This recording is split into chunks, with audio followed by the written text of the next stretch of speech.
Hi, this is Kelsey, and I am a social worker and the program manager at Sheena's Place.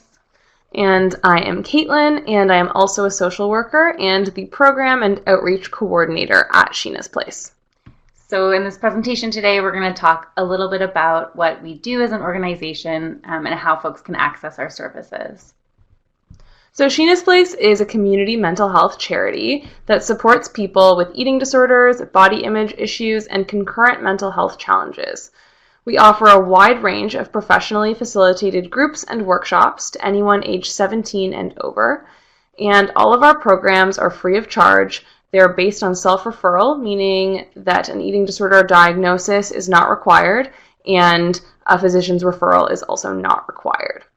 We are located in a homey, non-clinical, and non-institutional house in the Annex neighborhood of Toronto, and we receive no government support and rely completely on private donations. So a brief history of Sheena's Place. Sheena's Place is named after someone by the name of Sheena Carpenter, who was only 22 years old when she died in 1993 from an eating disorder. Her mother, Lynn, had been very frustrated by how few resources were there to help people like Sheena, particularly those who were on wait lists to get into hospital treatment programs. After Sheena's death, Lynn and two of her friends, Trudy and Jane, came together, and with the help of others, they started Sheena's Place. Their goal was to have a warm and welcoming center providing hope and support for clients and their families. They wanted to provide services that were free of charge and that would be available immediately. Essentially, they wanted to bridge significant mental health gaps in the community. So the creation of Sheena's Place was a team effort involving the founders, Lynn, Trudy, and Jane, members of the board and committees, donors, group facilitators, volunteers, and staff. And those who followed over the years in these roles have worked hard with great heart to uphold the original vision and mission of Sheena's Place. So the services that we offer are group-based support, and one of the most common questions that we get is, what are groups? What do they look like? So I'm going to talk about a few different categories of groups that we offer and some examples of what those programs look like. There's also an attachment available with this video that's our program calendar that outlines all of our current program offerings. So at Sheena's Place, we have 5 main types of groups. So I'll go through each different type. Groups are offered on a seasonal basis, so we have 4 seasons a year, and the majority of the groups have 10 sessions. Groups are coded in the program calendar, so the majority of groups are either open, closed, or ongoing. Ongoing groups run all throughout the year. Open and closed groups run in 10-week sessions, and for open groups, new group members can join at any time. And for closed groups, new members won't join after the 3rd season. So usually these are more skill building type groups where what is learned in the first few sessions is information that's built on throughout the rest of the season. So our most commonly attended type of group are our support groups. That includes a couple of ongoing choices. So adult support, young adult support, and family, friends, and partners, which is a caregiver support group. And these 3 have no wait list, so folks can access those supports immediately after contacting Sheena's Place and registering for groups. A few additional ones that we offer are more population specific, so we also offer support for BED, trans, non-binary, and gender questioning support, and a men's support group. Another category of groups that we offer are skill building groups. So these are more structured groups, whereas the open support groups are more discussion-based. The skill building groups focus on learning new skills for coping, for reducing harm, and creating change. And a variety of evidence-based modalities are used to support the content for these groups. So that can include DBT-based groups, mindfulness-based wellness groups, CBT-based content, as well as things like skills for building assertiveness. Another category of groups that we offer are body image groups, and these offer people the opportunity to learn skills to reconnect with the body, to develop a more nurturing relationship with the body, and this is usually done through either discussion-based groups or gentle movement groups. So some examples of body image groups that we've done in the past and are currently offering are nurturing the body, mind, and spirit with yoga, examining exercise and movement. So this is focusing more on folks who are experiencing compulsive exercise. Or sidelining sizeism is one of our newest groups, which is focused on healing from fat phobia as a community. Another popular category of groups that we offer is our expressive arts group category. In our expressive arts groups, folks are encouraged to express their feelings and emotions through various art mediums. So that can include painting and drawing, music, writing, and performance arts. So some examples of groups that we're offering right now as expressive arts groups are art journaling, which is a visual arts group, improv for anxiety, and exploring emotions through music. Our newest category of support groups are our nutrition groups. We were very lucky to receive a very generous donation to renovate our kitchen, which was recently completed, and that's allowed us to have a teaching space in our kitchen. And so our nutrition groups are structured groups focused on developing knowledge and skills for nourishing the body and to increase skills and comfort in the kitchen. So some examples of that have been our Nutrition 101 group, which was a psychoeducational group about nourishing the body, grocery shopping and meal preparation, which includes going into the community and grocery shopping as a group and doing meal preparation together as a group, and Nutrition for Binge Eating, which is a grocery shopping and meal prep group that's focused more on binge eating related experiences. In addition to our 5 categories of groups, we always have workshops and recreational programs that we're offering as well. Workshops are single or multi-day sessions exploring special topics, and they change every season. So a couple examples of things that we've offered have been a workshop called What's Color Got to Do with It? Exploring Racism and Shadeism, and so that was focused on a body image piece. Wendo Women's Self-Defense is one that we have run commonly over the last few seasons. And another example is a workshop called Navigating Physical Changes, Postpartum and Pregnancy.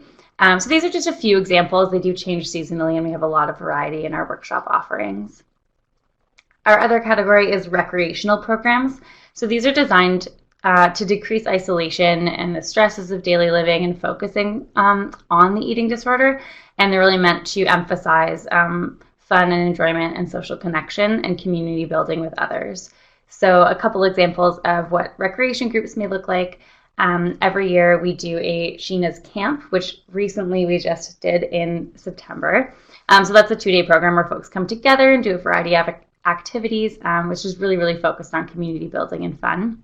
An example of an upcoming one in October and Halloween, we have a Halloween hangout where we're going to be carving jack-o'-lanterns together.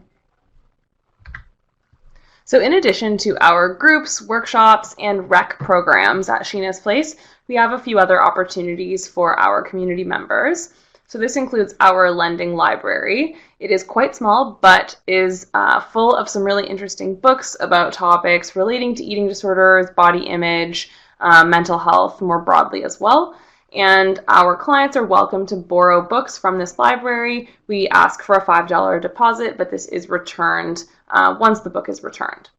We also offer free AGO passes, so these are to the Art Gallery of Ontario, and so these can be taken out for a week at a time, and service users are required, again, to give a $5 deposit, which they then get back, and with these passes, they can take a friend or someone with them to the art gallery. In addition, we also have some community events throughout the year. So one really fun event that we offer every year is our holiday party, and this is open to any service users, facilitators, and friends and family of these individuals.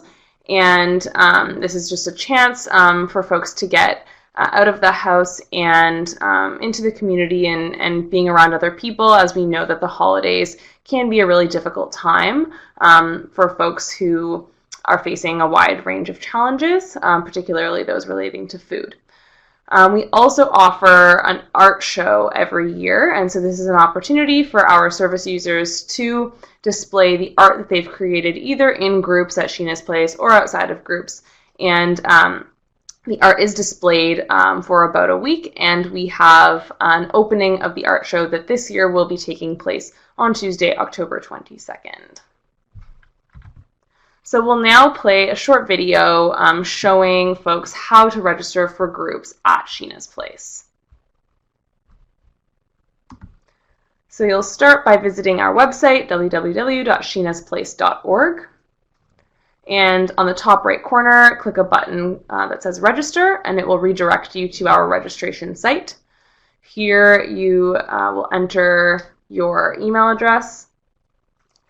I'll just add to that you don't have to log in through Facebook, although it does provide that option. Thank you. So then you'll be asked for your contact information, where you can enter your name, date of birth, address, and phone number. I will say that these are they are required fields, but you're welcome to provide as much detail or as little detail as you're comfortable with.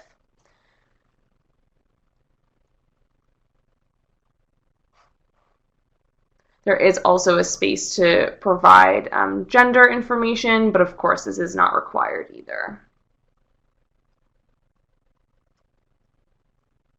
We then will ask for emergency contact information, again, as little or as much information as you're comfortable with.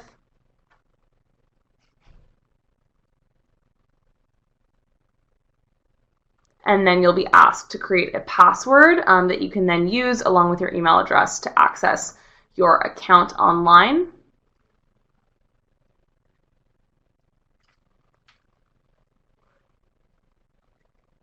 And then you will read through the Sheena's Place group guidelines and house rules, which are below, and our service user acknowledgement. So you'll be asked to check a box saying that you agree to create your account, do some extra verification that you are in fact a human.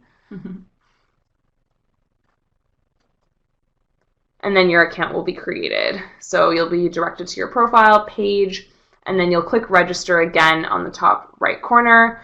There is also a button to see our calendar, so you can click on that and it will take you to a PDF of our current seasonal program calendar. So you can scroll through here to see what groups are offered. Some of them may have space, some of them may not, so you can explore and it will tell you which groups do have space.